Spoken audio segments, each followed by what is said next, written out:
Hi, everybody. I'm Bill Whittle here with Steve Green and Scott Ott. And, the hard part about doing 5 shows a week for 13 years now is not finding stuff to talk about.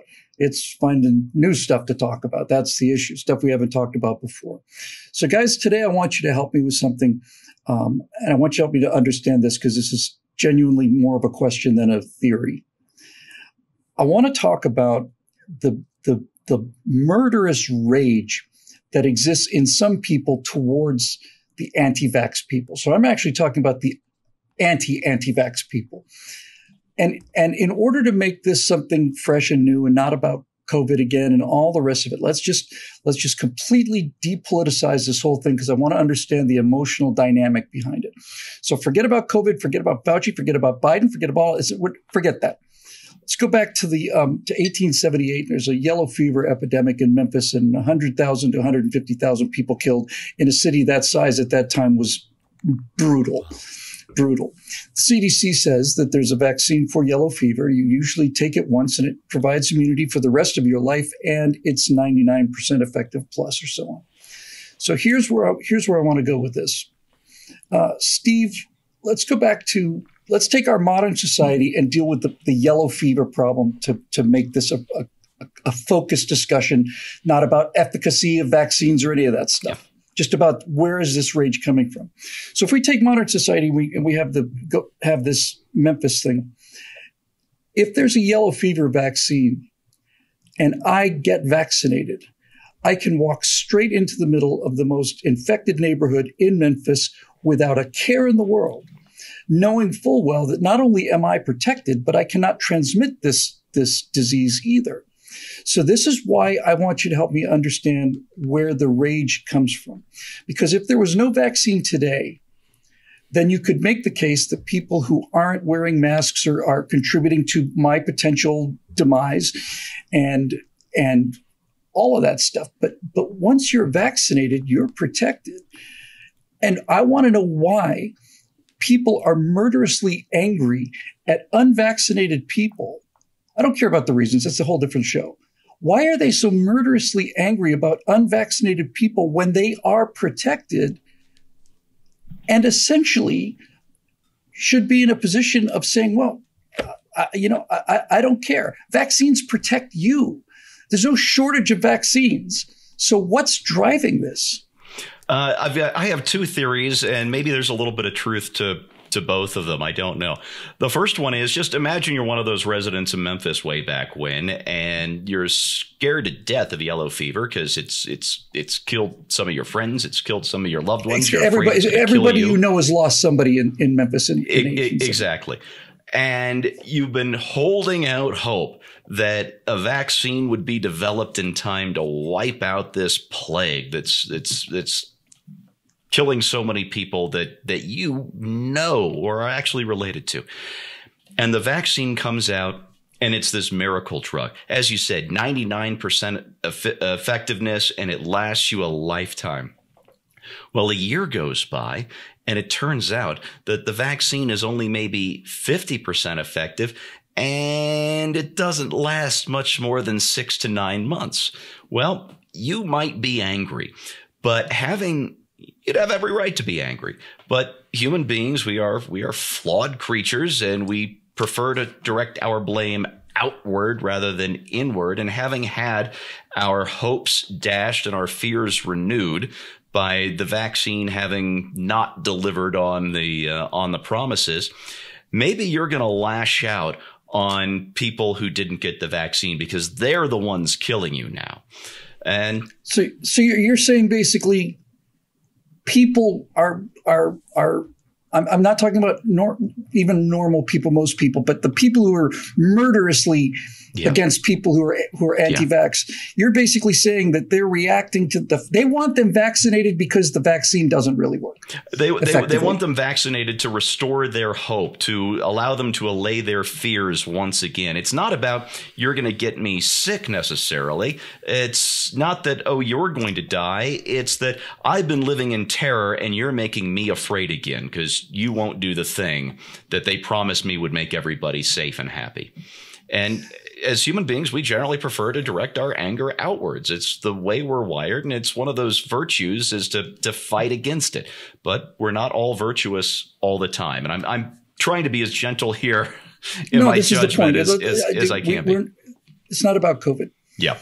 And I do have a second theory, if I can recall what the hell it was here. I do want to.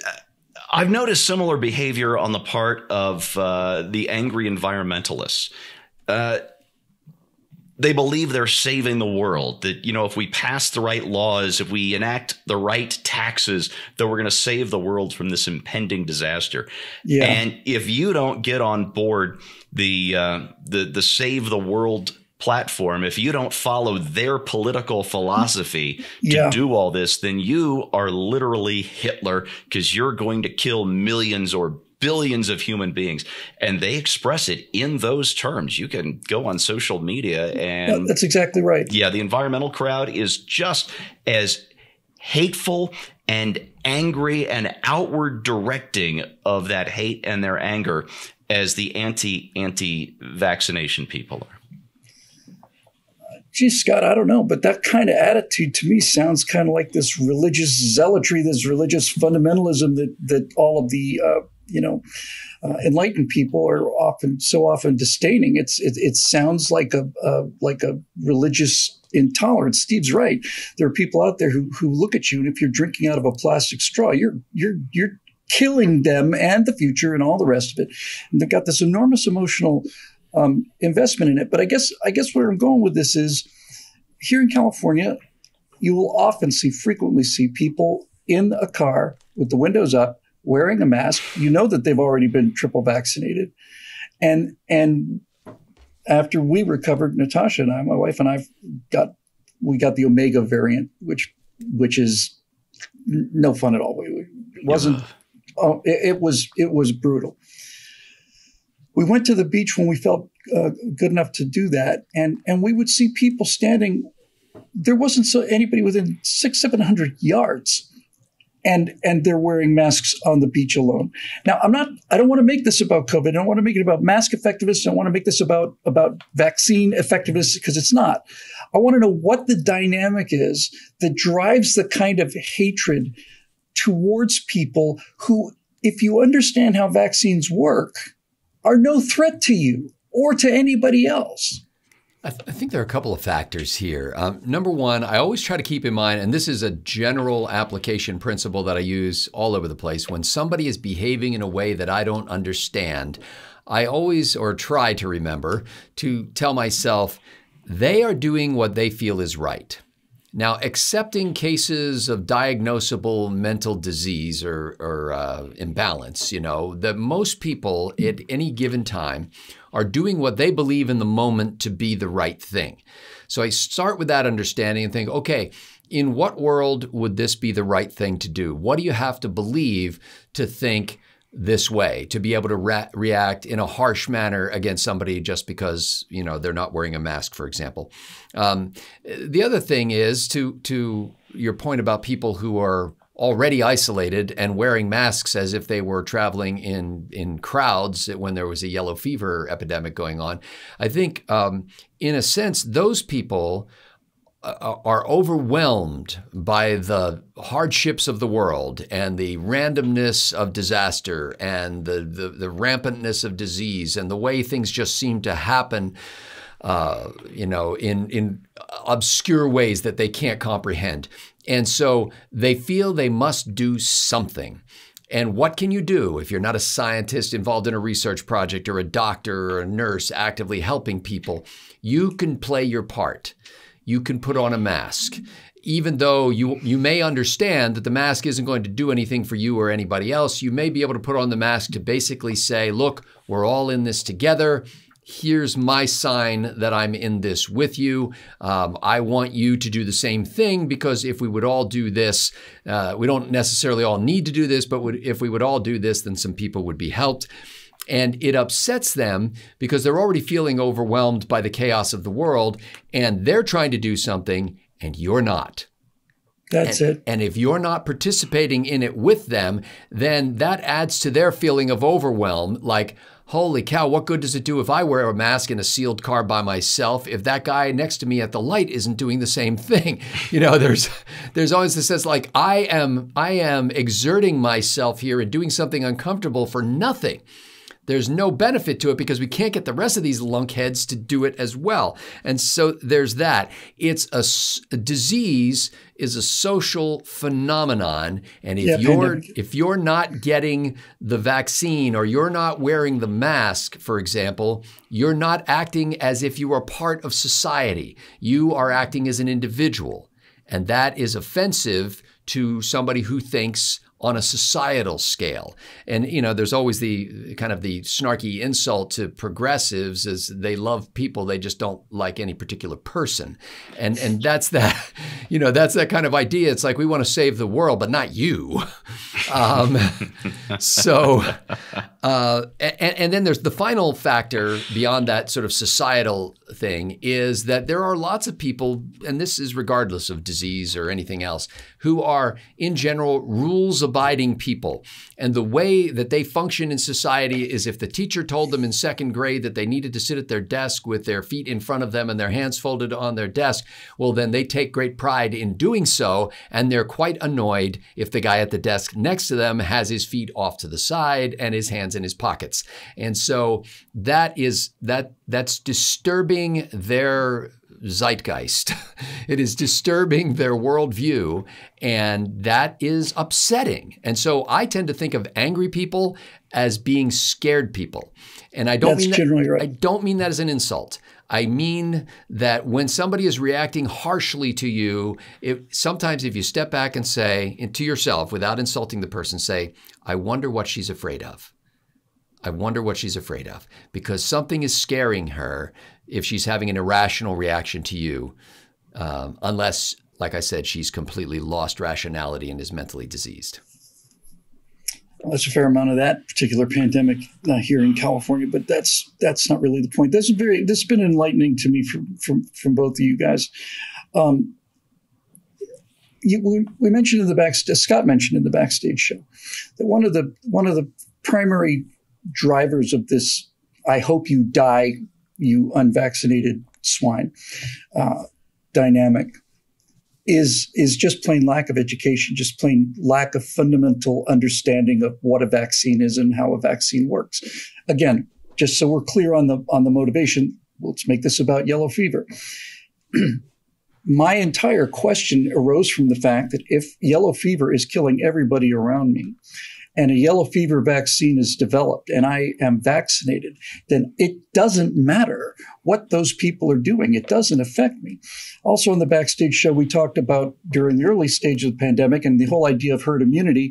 And I basically used the analogy of in California, we have these wildfires because there's lots and lots of dense, dead, very dry bushes next to each other. And once that density gets high enough, the fire jumps from one to the other quickly as possible. Once you start separating that by people who survive, like a burned out bush, then the fire has to work harder and harder to cover the distance. And eventually, if you burn out enough bushes, the fire can't burn anymore because there's no fuel. If people understood the vaccine thing, what they essentially would be saying is, if I'm building a plexiglass dome over my personal bush, it doesn't matter what happens to the rest of the hillside because I'm protected. So I've never understood where the anger comes from, but I think Scott's on it really is people don't understand it and they're afraid of it. And I think Steve also has a point in terms of the realization that this is the efficacy. I'm not going to get into the efficacy of this vaccine. I want to just stay on topic, but let's just say it's not everything that we hoped it would be. I found this quote. I'd credit it if I knew the name of the person, but I saw this on the internet, and I think it was a nurse. And the quote is, "Why do the protected need to be protected from the unprotected by forcing the unprotected to use the protection that didn't protect the protected in the first place?" And I really think that's probably it. But in any event, it's a sign of something deeper, something that is fundamentally irrational. And I do think that conformity and the unwillingness to and the anger directed at people who don't conform is a big part of this. I'll just close by one little very fast story about my tremendously nerdy high school existence. When I got to be a senior, I started making movies, and suddenly I got invited to parties, and I was a lot more popular than I was when I was trying to be an astronaut with a calculator on my belt. And during these parties, this is 1977, so factor that in. So you got all these high school kids, and now they're like, I'm at one of these parties, and they're like, hey, you want to smoke a joint? And they're passing all this joints around. And I said, I don't think so, thank you. I just didn't want to. And the second I said no, everybody else, it became their mission to make sure that I did. And the more I dug my feet in and said no, the harder they were determined to make sure that I did the same thing as everybody. I don't have any problem with smoking joints. I didn't, it's not like, no, I just didn't want to. But because I didn't want to, and because I was the only person who didn't want to, everybody else increased the pressure, and very few people build like this. But the more pressure they put on me, the more determined I was that I wasn't going to do it.